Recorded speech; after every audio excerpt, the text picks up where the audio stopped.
Baik, Assalamualaikum warahmatullahi wabarakatuh. Waalaikumsalam warahmatullahi wabarakatuh. Bagaimana keadaannya, Mbak? Alhamdulillah baik. Alhamdulillah. Baik, di sini saya perkenalkan diri dulu ya. Perkenalkan, nama saya Khairiatul Mafiro, biasanya dipanggil Khair. Jadi di sini saya konselor yang akan menjadi konseling untuk kamu pada hari ini. Sebelumnya saya akan bertanya, apakah kamu pernah nggak sebelumnya mengikuti pertemuan konseling? Pernah Ibu? Pernah. Ya. Jadi kamu sudah tahu nih ya apa itu konseling individu. Iya udah. Baik, jadi karena kamu sebelumnya udah mengikuti pertemuan konseling individu, jadi di sini saya langsung aja membahas ke asas-asas yang ada di dalam konseling individu. Di sini terdapat 4 asas ya, Mbak. Yang pertama itu ada asas kerahasiaan. Jadi apapun yang Mbak ceritakan kepada saya itu pasti rahasia, nggak bakalan saya bocorin ke siapapun. Yang kedua, kesukarelaan. Jadi kesukarelaan itu Mbak itu suka dan rela kesini tanpa ada paksaan dengan apapun. Jadi Mbak kesini ada paksaan nggak dari pihak manapun gitu? Nggak ada Bu, Nggak kemauan ada. sendiri. Alhamdulillah ya. Yang kemudian ada asas keterbukaan. Jadi di sini Mbak tuh harus siap terbuka gitu, menceritakan apa aja permasalahan-permasalahan yang dihadapi begitu. Kemudian ada asas kegiatan. Asas kegiatan ini nanti keputusan pada akhirnya saya serahkan kepada Mbak. Apakah Mbak bisa memahami? Ya bisa. Sebelumnya apa ada yang ingin ditanyakan nggak, Mbak? Sejauh ini cukup Bu. Oke, cukup. Langsung saja ya, Mbak. Jadi apa nih hal yang akan Mbak ceritakan kepada saya pada pertemuan kali ini? Di sini aku mau cerita Bu. Jadi aku itu nggak suka pelajaran bahasa Inggris Bu. Kenapa nggak sukanya, Mbak? Karena aku gimana ya, susah gitu melafalkan bahasa Inggris itu. Jadi akunya males kalau setiap mengikuti pelajaran itu kayak gitu. Oke, jadi karena bahasa Inggris itu sulit gitu ya? Iya Ibu. Kalau boleh tahu, Mbaknya ini nggak suka bahasa Inggris mulai dari kelas berapa? Sebenarnya dari kelas SD sih Bu, dari SD. Jadi pertama kali aku belajar bahasa Inggris ya, aku tuh kayak kok susah banget ya gitu belajar bahasa Inggris. Dari situ aku kayak nggak suka gitu, jadinya aku males gitu setiap mengikuti kegiatan bahasa Inggris kayak gitu. Jadi gini, jadi gini, Mbak kan nggak suka dalam pelajaran bahasa Inggris. Pastinya nih ada beberapa dampak nih ya ada beberapa dampak yang yang berdampak lah pada diri kita. Itu apa aja, Mbak, yang dampak dari ketidaksukaan itu? Jadi dampak yang aku rasa aku belajar bahasa Inggris ini, aku ini suka ketinggalan dari teman-teman yang lain. Misalnya teman-teman udah belajar grammar kayak gitu udah bagus gitu kan ya, pelafalannya juga. Nah aku tuh ketinggalan, jadi aku nggak bisa apa-apa gitu, karena aku juga emang malas ya setiap mengikuti pelajaran itu kayak gitu Bu. Oke, jadi kalau untuk hal yang lainnya, misalnya nih tugas dalam kelas gitu, bagaimana kalau ngerjain? Kalau yang lain sih, untuk pelajaran yang lain ya Bu, aku suka-suka aja sih gitu, karena emang masih aku rasa aku bisa ngerjainnya gitu. Tapi kalau untuk bahasa Inggris ini aku rasanya berat gitu, jadi aku nggak suka dan males gitu. Karena emang diri kita nggak suka gitu ya, Kak. Iya. Kalau setiap mata pelajaran bahasa Inggris itu Mbak itu selalu mengikuti apa nggak masuk gitu? Kalau itu aku selalu ikut sih Bu, aku selalu ikut kelasnya. Tapi aku nggak terlalu merhatiin gitu, kayak acur gitu, bodo amat lah gitu, karena emang nggak suka kayak gitu. Pernah nggak, Mbak, karena jadi kan gini, guru tuh kan kalau menjelaskan materi kan selalu ingin diperhatikan oleh Hmm. murid.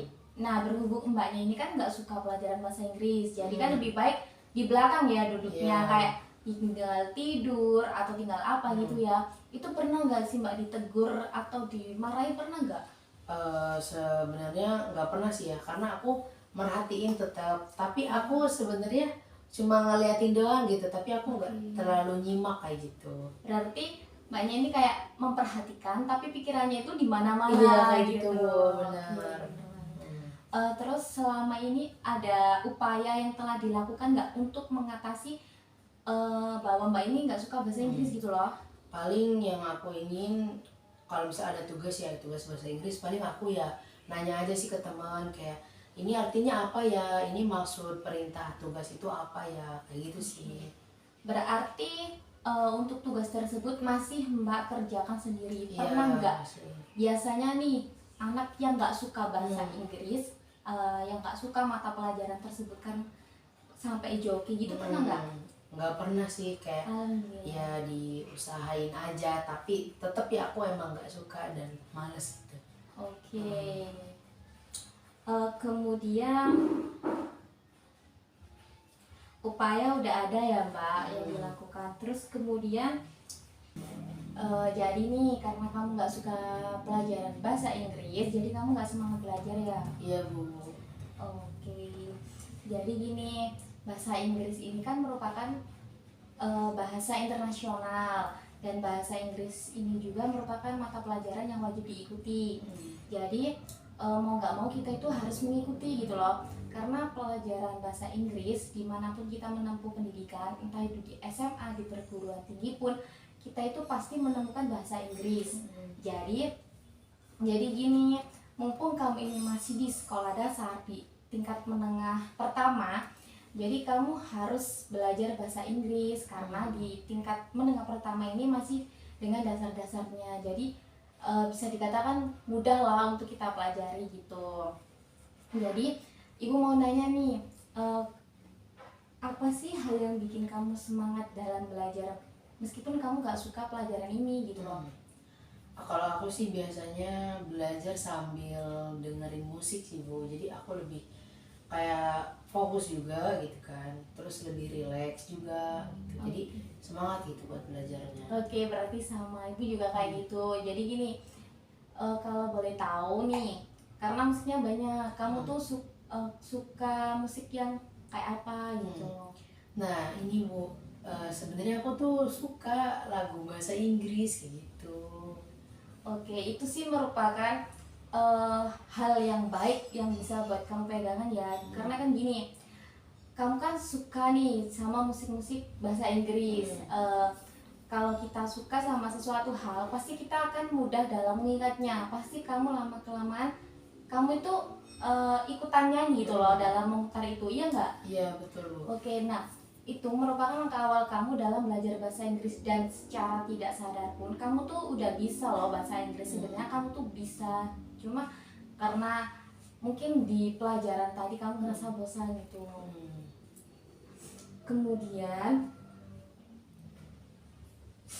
Kemudian dari pertemuan konseling pada hari ini, apa yang bisa Mbak simpulkan gitu?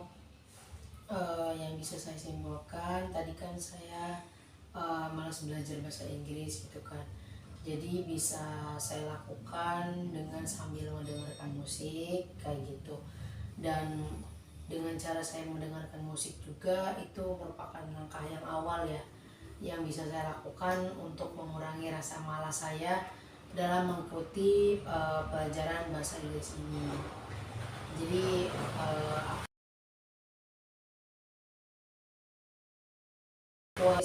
karena ini juga penting kan buat kedepannya, yang kata ibu tadi bilang kalau misalnya bahasa Inggris ini bahasa internasional yang pasti kita nanti di SMP, aku kan sekarang di SMP, terus nanti SMA sama kuliah juga itu pasti bakal ketemu bahasa Inggris. Jadi ya itu Bu yang bisa saya simpulkan. Oke. Jadi pertemuan pada hari ini dan solusi-solusi yang ibu berikan itu kira-kira efektif nggak buat diri kamu sendiri Mbak? Efektif sih Bu, karena bisa apa ya, tadi Ibu kayak bikin saya sadar bahwa ya bahasa Inggris ini penting. Jadi kayak mau nggak mau dan suka suka nggak suka, jadi kamu harus tetap belajar bahasa Inggris, dan itu efektif buat diri saya Bu. Oke, terima kasih karena menurut Mbak sudah efektif.